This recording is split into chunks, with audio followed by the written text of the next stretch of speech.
안녕하세요. 2022년 KBS 이력서 작성 특강 진행하게 된 언론인에 도전하는 사람들 카페 대표 멘토 강창진입니다. 이력서와 자기소개서는 왜 작성하는 것일까? 자기소개서를 그냥 자기를 소개하는 문서라고 생각하시면 어렵습니다.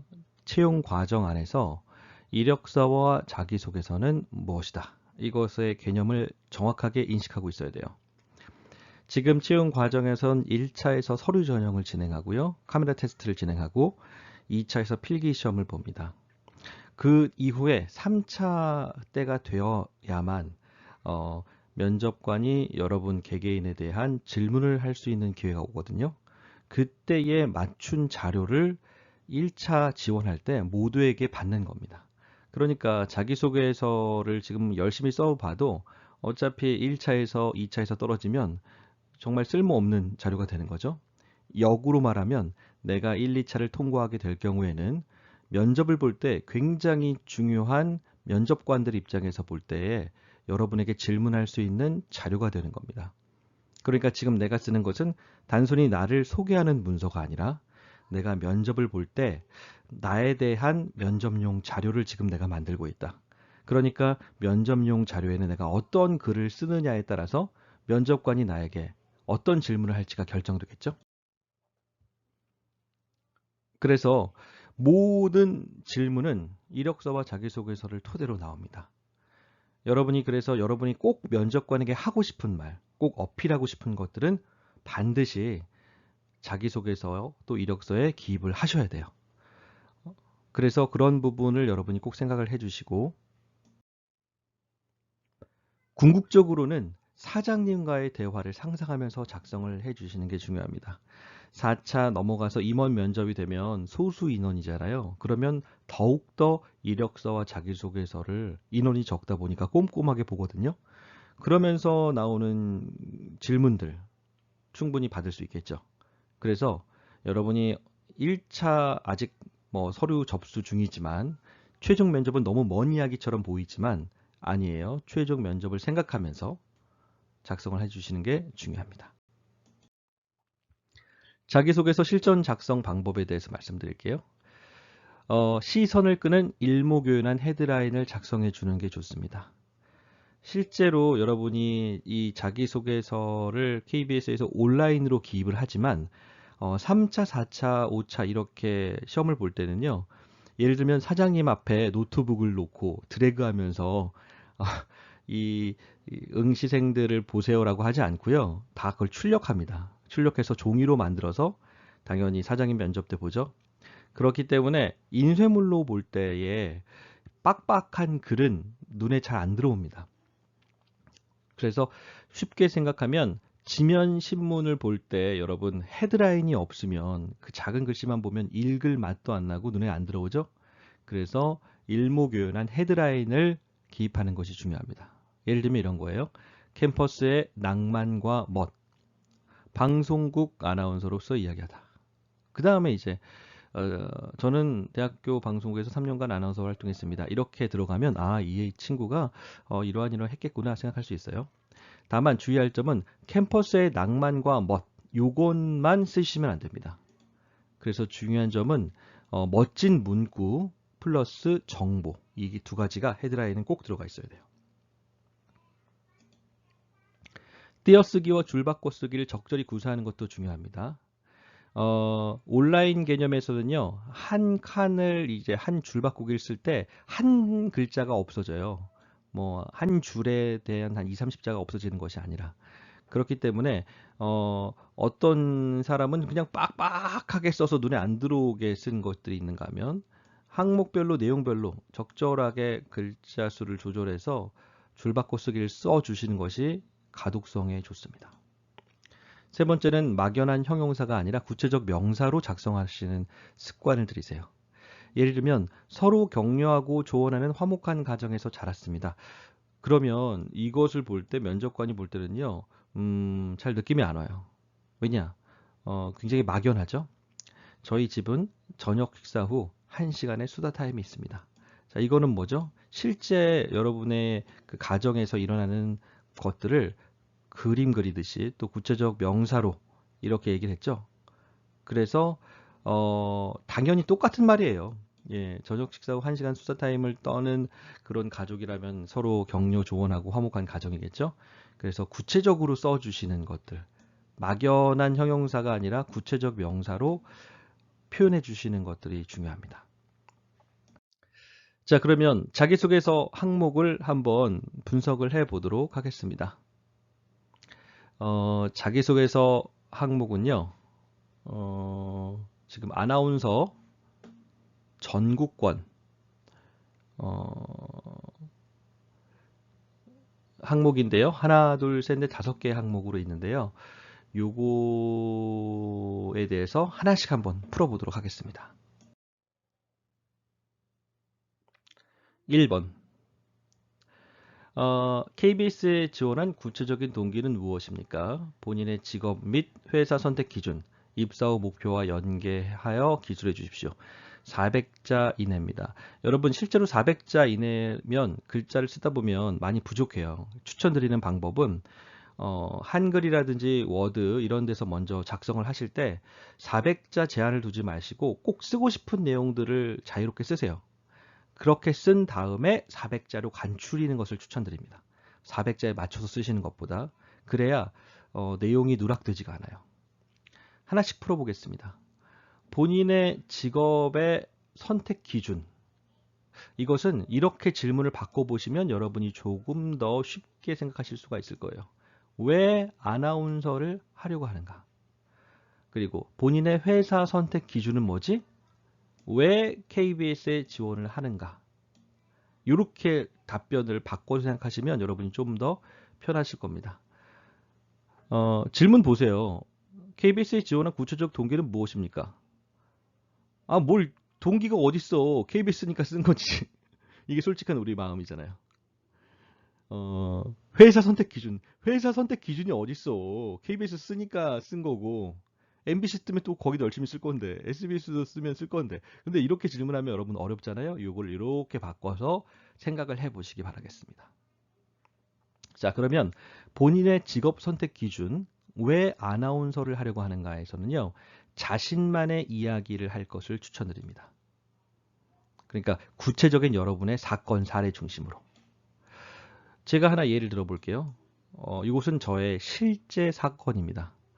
저는 군대를 전역하고 나서 군대 친구가 KBS 토요일 아침마당에 가족 노래자랑 하는 것을 보고 야, 우리 저기 한번 같이 나가볼래? 그래서 군대 동기팀으로 진짜 출연을 했었어요. 아마 그 당시가 2005년?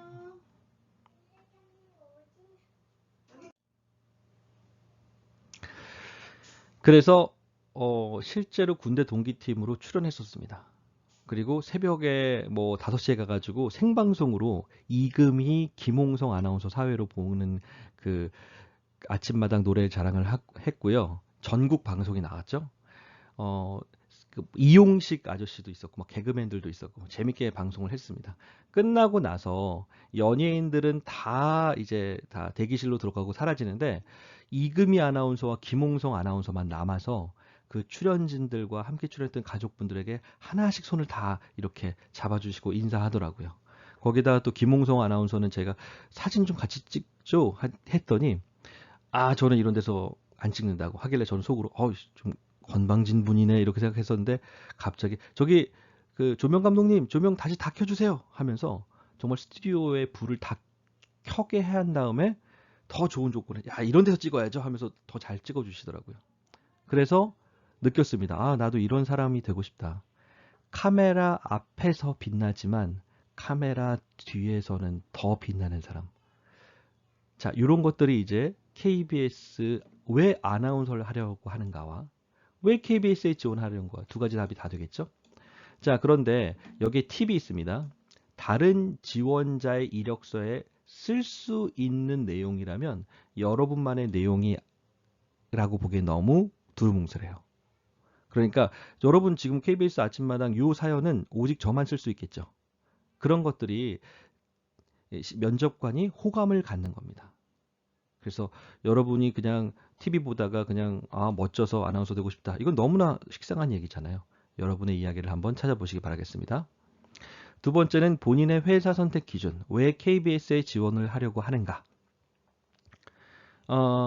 막연한 KBS 칭찬은요. KBS 사람들이 볼 때 전혀 매력 없어요. 그래서 본인이 개인적으로 경험하고 느낀 KBS를 어필할 것을 추천드립니다. 그러니까 이런 것은 최악의 답변이에요. KBS는 공영방송으로서 그동안 그 공적인 일을 많이 하고 언론으로 중심을 잡고 이런 것들 완전 최악. 이건 일반 회사도 마찬가지예요. 삼성에 지원할 때 삼성은 인류 회사로서 이런 것들은 별로예요. 그럼 어떻게 해요? 여러분만의 경험, 느낀 것들. 예를 들면 독서실에서 고3 수험 생활을 버티게 해줬던 KBS 라디오 89.1 그리고 그때 내가 직접 들었던 그 프로그램명, 그때 프로그램 진행자 이런 것들이 명사로 구체적으로 들어갈수록 더 신빙성이 있고 면접관이 볼 때 더 관심이 있겠죠. 그때 내가 많이 힘이 됐었는데 나도 누군가의 힘이 되고 싶다. 바로 그 KBS DJ처럼 이러면서 그 KBS 라디오에 대한 애정과 그런 것들을 통해서 내가 지원을 하게 됐다. 이렇게 쓸 수가 있는 겁니다. 자, 그리고 또 하나. 입사 후 목표와 연계해서 기술해 달라 그랬어요. 입사 후 목표는 이렇게 생각하시면 됩니다. 아나운서로서 어떤 프로그램을 진행하고 싶은가라고 생각하시면 돼요. 아나운서 여러분 입사 후에 무슨 목표 갖겠어요? 아나운서 KBS 사장 되는 목표 갖겠어요? 경영하겠어요? 아니죠. 우리는 진행하고 싶다라는 프로그램을 이야기하시면 되겠습니다. 구체적일수록 좋아요. 알겠죠? KBS에서 스포츠, 특히 축구 중계를 하고 싶다. 그래서 2024년 파리에서는 축구, 농구, 양궁 등의 중계를 하겠다. 이런 구체적인 목표를 쓰면 면접관들이 자연스럽게 물어봅니다. 중계해 보실래요? 이렇게요. 그러니까 여러분이 면접 이력서를 작성하는 것은요. 면접을 준비하는 겁니다. 왜냐? 면접용 자료를 작성하는 것은 곧 면접을 준비하는 거거든요. 그래서 각자의 매력을 어필할 수 있는 프로그램을 언급해 주시는 게 좋고요. 이런 것들을 언급하면 면접관이 면접장에서 시켜봅니다. 아나운서니까 당연히 해보세요. 그럴 때 여러분이 진행 실력을 뽐낼 수 있는 겁니다. 400자 이내라는 부분에 있어서는 일단은 지금처럼 최선을 다해서 작성한 후에 그 다음에 쓸모없거나 요약하거나 생략해서 400자 이내로 넣어주시는 것을 추천드립니다. 2번 질문, 지원 직무의 핵심 역량 중 본인이 남들보다 뛰어나다고 생각하는 역량은 무엇인가? 해당 역량을 갖추기 위해 어떠한 노력을 했는지 구체적인 근거를 들어 기술해 주십시오. 이력서와 자기소개서는 무조건 구체적으로 쓰시는 것이 중요합니다. 그런데 여기에서 우리 지원 직무의 핵심 역량은 뭐죠? 우리 지원 직무가 바로 아나운서잖아요. 아나운서의 핵심 역량은 뭘까요? 목소리, 외모, 사교성, 말솜씨, 매력, 스포츠 지식, 진행 실력, 센스? 정답은 없겠죠. 다양할 겁니다. 그 중에서 여러분의 역량을 가장 돋보이게 할 수 있는 것을 정하시고요. 그런 다음에 어떠한 노력을 했는지 구체적인 근거를 들어서 기술해 주시기 바라겠습니다. 주의할 점은 누구나 하고 있는 노력은 가장 식상한 답변이고 매력적이지 않아요. 아나운서 준비생 치고 발성 연습 안 하는 사람 없죠. 시사 공부하면서 매일 신문 읽잖아요. 그러니까 그런 것들은 별 매력이 없습니다. 그러니까 여러분만의 참신한 노력 이런 것들을 얘기해 주시면 되겠습니다. 나만의 노력. 면접관의 호기심을 자극할 수 있는 노력. 그래야 면접관이 질문을 합니다. 예를 들면 이런 겁니다. 사교성을 위해서 우리 살고 있는 아파트 엘리베이터에 타는 사람들께 인사를 하고 질문을 건네는 것을 연습했습니다. 그럼 궁금하죠? 어떤 일이 있었어요? 예, 용기 내서 인사했더니 생각보다 다 잘 받아주시더라. 아랫집 할머니께서는 저를 보시면서 장가 가는 줄 알고 있더라. 이런 식으로. 윗집에서는 좀 층간소음이 많았었는데 이 얘기를 들어보니까 충분히 이해 가겠더라. 다양한 이야기들이 나올 수가 있죠. 또 스포츠캐스터 순발력을 위해서 버스에서 지나가는 간판이 빨리빨리 지나가잖아요. 그런 것들을 눈에 보이는 대로 입으로 축축축축 이야기하는 훈련을 통해서 순발력을 길러봤다. 자, 이런 것들처럼 단순히 발성 연습을 했다. 이런 것들보다는 훨씬 더 매력적이겠죠? 자, 지금 저는 여러분께 사례를 드렸지만 이런 사례를 여러분 드리면 머릿속이 팡팡 돌 거예요. 여러분만의 역량을 갖추기 위한 노력 한번 구체적으로 작성해 보시기 바라겠습니다. 자, 그리고 600자 이내죠. 그러니까 꼭 하나만 이야기할 필요까지는 없고요. 뭐 2개 혹은 3개 정도까지 이야기하셔도 좋습니다. 3번은 공동의 목표를 위해 협업하는 과정에서 본인으로 인해 갈등이 발생해서 과업 수행에 어려움을 겪었던 경험을 기술해 주십시오. 갈등이 발생하게 된 원인, 문제 상황을 해결하기 위한 본인의 노력, 느낀 점, 결과 등을 포함해서 기술해 주세요. 중요한 것은 이 문항은 매번 나옵니다. 그리고 왜 그러냐면 방송이라는 것 자체가 전문가들이 모여서 협업을 해서 만들어내는 과정이거든요.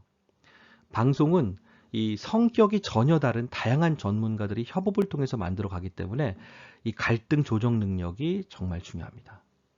자, 그래서 여러분이 요 문항을 바라볼 때는요, 요거를 키워드로 삼아주세요. 갈등 조정 능력이 저에게 있습니다. 라는 정답을 먼저 만들어 놓고, 근데 여기 보시면 갈등이 발생한 원인이 바로 나라고 쓰여 있죠. 갈등 조정을 어필하기 위한 글쓰기 순서에 대해서 말씀드리겠습니다. 먼저 갈등 상황이 갈등다워야 돼요. 그러니까 이게 무슨 갈등이야? 이러면 면접관에게 호감이 없죠. 그리고 갈등 상황이 깊을수록 문제 해결 과정 안에서 여러분의 해결 능력이 돋보입니다. 그러니까 구덩이를 깊이 팔수록 메웠을 때 더 티가 나죠.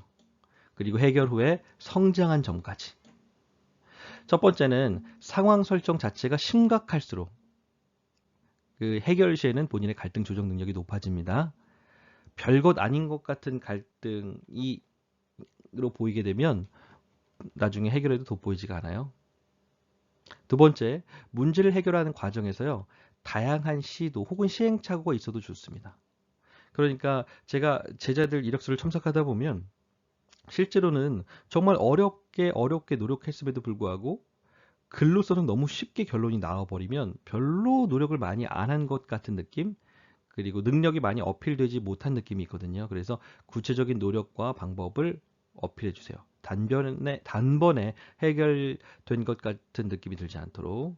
노력과 방법 같은 경우는요, 구체적인 장소, 혹은 횟수, 혹은 의견 제안, 어디서 모여서 몇 번을 했고, 그래도 거절당해서 이렇게 했고, 이런 것들을 그냥 퉁쳐서 그냥 꾸준히 뭐 설득한 끝에 이렇게 말하는 것이 아니라 구체적으로 말해 주시는 게 좋습니다. 그 다음에는 갈등을 성공적으로 해결한 결과가 나오고 이것을 통해서 나는 이런 능력을 갖추게 됐다는 것을 어필해 주시고요. 추후 방송에서도 이런 일이 있을 때 잘 대처할 수 있다는 것까지 강조를 해 주시면 되겠습니다. 500자이기 때문에 잘 구성을 해서 작성을 해 주시면서 본인의 능력, 문제 해결 과정에서의 능력들을 어필하시고 어떻게 성장했는지 이런 것들을 잘 표현해 주시기 바라겠습니다. 4번인데요. 다른 사람들과 나를 완벽하게 차별화할 수 있는 본인만의 특별한 능력이나 경험을 자세히 기술해 주십시오. 이 문장 들으면서 이렇게 생각해요. 나를 완벽하게 차별화할 수 있는 이러면 굉장히 여러분 할 말이 없습니다. 다른 사람과 비교하면요 할 말이 없어요. 내가 아무리 열심히 뛰어도 나는 놈이 있습니다. 예, 내가 영어를 좀 잘한다고 해도요, 예, 미국에서 10년 사는 놈들이 있어요. 그래서 나의 능력 중에서 돋보이는 것을 강조할 것으로 질문을 바꿔서 작성해 주세요. 알겠죠? 그러니까 내 안에서 여러 가지 능력 중에서 저는 뭐 이런 능력이 제일 좋으면 이거를 밀고 나가세요. 완벽하게 차별화할 수 있는 이런 말에 기죽지 말기. 본인만의 특별한 능력이나 경험이라 그랬어요. 그러면 나의 능력을 재밌게 각색해서 표현하는 것도 좋습니다. 경험을 자세히, 능력이나 경험을 자세히 기술해 달라 그랬죠? 예를 들면 목소리가 큰 것이 저의 장점이다. 뭐 발성도 크고 칭찬도 많이 받아요. 게다가 넉살도 좋고 사교성도 좋다. 근데 나는 대형마트, 이마트에서 생선 코너에서 일한 적이 있다. 근데 그때는 막 육성으로 소리 지르면서 했다. 이런 것들 잘 버무릴 수 있겠죠. 예를 들면 대형마트 생선 코너에서 판매직으로 일하면서 갖게 된 힘찬 발성. 거기에다가 까다로운 아주머니의 지갑을 열게 만드는 넉살과 사교성. 이런 것들을 주제로 해서 여러분만의 차별화할 수 있는 것들을 만들 수가 있겠죠. 그러니까 단순히 저는 사교성이 좋습니다. 주변 사람의 친구도 많습니다. 이렇게 설득력 없이 결론만 얘기하는 것이 아니라 여러 경험과 능력들을 말씀해 주시면 되겠습니다. 면접관은 여기에서의 재밌는 사연들이 있을 경우에는요, 반드시 질문합니다. 그 질문을 할 때는 정말 궁금해서 질문을 많이 해요. 어떤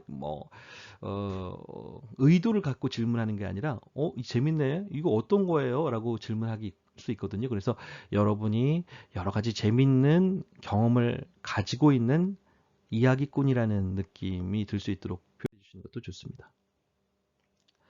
5번 분야인데요.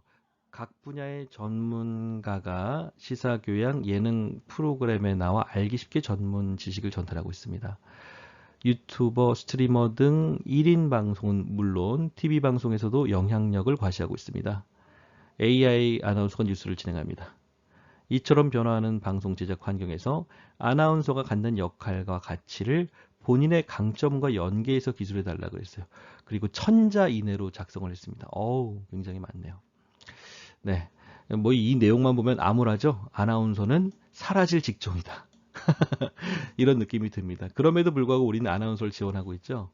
그래서 어떻게 하면 이런 것들을 표현할 수 있을지는 제가 시간 관계상 다음 특강에서 알려드리도록 하겠습니다. 다음 특강은 제가 월요일, 화요일, 수요일 전에 다시 한번 업데이트해서 올려드리도록 할 테니까 그 전까지는 1, 2, 3, 4번도 잘 작성을 해 주시기 바라고요. 또 하나는 저희 다양한 특강들과 여러 가지를 준비하고 있습니다. 그래서 그런 준비하고 있는 것들에 대해서 여러분이 참여해 주시면 그러면 조금 더 도움을 받으실 수 있을 거예요. 마지막으로 듣다가 질문이 있으시면 이 질문을 여러분이 댓글로 달아주시면 제가 답변을 드리도록 하겠습니다. 네, 여러분 KBS 최선을 다해서 지원해 보시기 바라겠습니다.